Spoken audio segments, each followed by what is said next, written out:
Hello everyone, and welcome to another quick Hogwarts Legacy Details video. I'm going to be breezing through some stuff. Now that we've sorted all the secrets of the teachers and snuck into their quarters, it's time to kind of bunk class all together and go off on another adventure and, explore more of the castle. The Hogwarts castle has always been known for having these secret rooms or lavish ancient things, kind of like a little bit contrived, but it's still very cool to see all these secret rooms and stuff and the secrets that the castle holds. So yeah, without further ado, let's go explore and find our own secret rooms we can delve into, starting with this interesting room, which is one of the first ones I've seen that holds a room on one of these puzzle door things.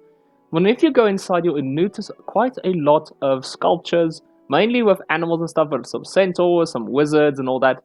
And actually, it has a very big purpose because of the whole painting in the middle. Now, if you actually interact with the painting, you'll notice you'll turn to stone, and that is because of the painting description suggesting this is a Gorgon portrait of someone, of a suitor, I think, bending down to kiss her hand, and he didn't realize that he turned to stone and they became sculptures in her garden. Now, this is obviously referring to Medusa. As you can see, this was from Greece and all that.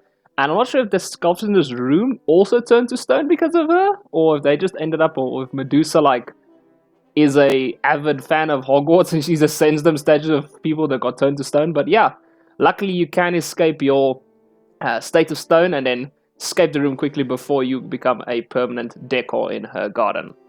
Right, moving on to the next room, another kind of sticking with the history and mythology and all that. We move on to the next room, which is also near the history of magic class. It's very well possible that Professor Binns knows about this class, but once you lockpick this door, relatively close to the classroom, you'll stumble across this very interesting kind of room full of Egyptian mythology and statues and artifacts. Starting with obviously the Sphinx, who is also missing his nose here actually, and not even Reparo could fix that one. But yeah, we also went over to these hieroglyphs, and if you look a little bit closer to the hieroglyphs, you'll actually notice some of the people inside of the hieroglyphs depicted are holding wands and staffs and just doing magic, I think, in general. Now, I'm not sure really what the hieroglyphs really mean in terms of the other symbols around it or something. If there's like some sort of translation somewhere, that would be quite nice. But it's just kind of funny to think about that you can see ancient wizards and witches being depicted here, even way back in Egyptian times. So this was a neat little trinket, and probably one of my favorite rooms I have discovered this far. Next, we fly around here near to the flying class or flying lawn place, and you'll actually come across this really wide door that you can go into. And I thought this was just a nice little touch. If you do lockpick and everything, you can open it here, and you'll notice all this lovely Quidditch stuff. It comes to Quidditch gear, quaffles, the bludgers are probably locked inside a chest or something, brooms and stuff. Obviously, everything that's like not taking part because of the stupid Quidditch being cancelled. But you'll also notice some nice Quidditch posters of teams you don't always see around the castle. So we have Pride of Portree here, we have the Montrose Magpies and the Torthill Tornadoes, and also another reference to the Chudley Cannons on one of the cupboard doors. It doesn't have the more common teams that you see around the castle, like the Ken Makestrels and all that, but again, I thought it was a nice little trinket to see more teams in the leagues of the time. Yeah, so next we also have an entire classroom locked away, which is quite interesting, and this is actually the Muggle Studies classroom, as you would see. And Muggle Studies obviously refers to how the witches and wizards of Hogwarts studied, what the Muggles used, or, well, humans, basically. And you'll find actually some really interesting commentary on some pieces, such as this cannon over here, where they're trying to make sense of exactly what its function or purpose was, with some really interesting comments and all that. But yeah, it's also very much of its time. Like, you'll see it's pretty much based or set in the late 1800s. As you'll see, there's a penny farthing here, and it looks like they're on a kind of blackboard trying to figure out what the physics or the meaning of the penny farthing is and all that. So they're just scratching our heads over all the stuff we had. But yeah, I was really interested. I couldn't think of anyone who took Muggle Studies except Hermione, which one of my viewers mentioned to me. Hermione used it, of course, and that's why she needed something like the Time Turner to be able to keep up with all the classes. So that was quite interesting. Next up, a pretty quick one. We found this cool little map room that you can only access once you have the pulsar, because you have to hit that button that's like blinking up top.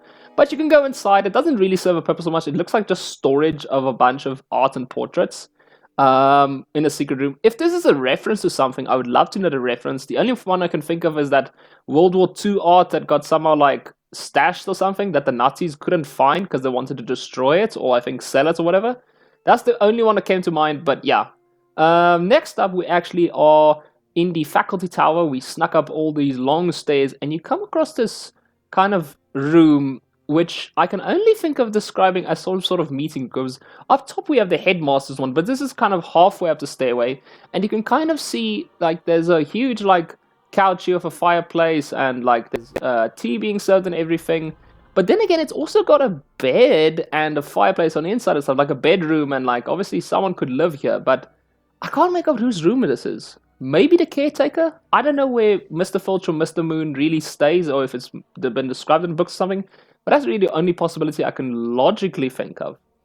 And then I think last but not least, I didn't want to put this in the teacher's one because I didn't really classify as a teacher, but nonetheless, the nurse in the faculty tower also has a room of her own, which she doesn't seem to mind when you lockpick either.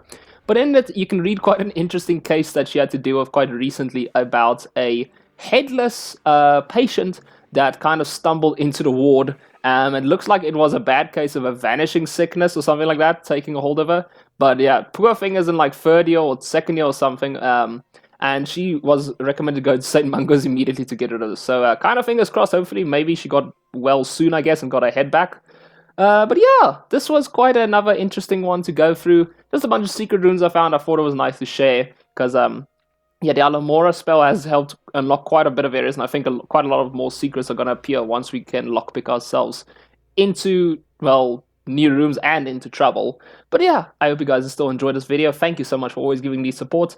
I will catch you all on some more secrets videos pretty soon. But yeah, you guys enjoy your day.